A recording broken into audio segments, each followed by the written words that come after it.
Yesterday, Chase Brown went down with an injury on this play, so let's talk about it. The Bengals make the surprising choice of not just kneeling it and running the clock out, and let Chase Brown run with the ball, which he ends up hurting his right ankle while attempting to slide and being tackled from behind. If you're new here, this is a channel where we talk about and discuss the most recent injuries in sports, so don't forget to subscribe to stay up to date on my latest videos. So it seems like we're dealing with a right ankle injury here. When you slow it down, you can really see the tackler coming from behind, forcing Brown's weight to go down and through him and onto his ankle, forcing it into that E version or external rotation.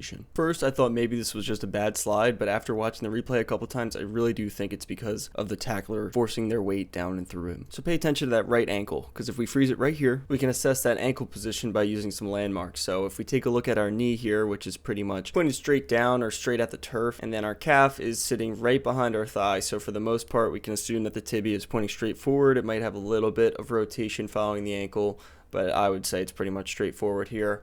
And then we can see that our ankle, just the degree of external rotation, even though it is for a short moment. And the load of the defender coming down just creates so much more force on those ligaments that if there wasn't a defender, he might have just been able to pop right up. The second angle just kind of confirms what we're seeing here. And if we freeze it again, we can draw his leg in about right here-ish. There's his knee pointing straight to the turf, tibia pointing straight to the turf, his ankle being forced outward into this external rotation, leading to this dangerous or potentially damaging position for his ankle. In the YouTube short I put out yesterday, I said that a medial ankle sprain could have been the case here, but because there's no true E version, I don't think this is a possibility, and I think we're actually dealing with a high ankle sprain. The main mechanism for a high ankle sprain is going to involve our talus bone right here, which sits in between our fibula and our tibia to form what is actually known as a hinge joint, because this portion of the ankle only allows for dorsiflexion and plantar flexion, or the up and down movement of our ankle. But anyway, in a typical high ankle sprain, we're going to have our ankle dorsiflex or go up, which will cause the talus to move up and separate our tibia and fibula, kind of like a wedge.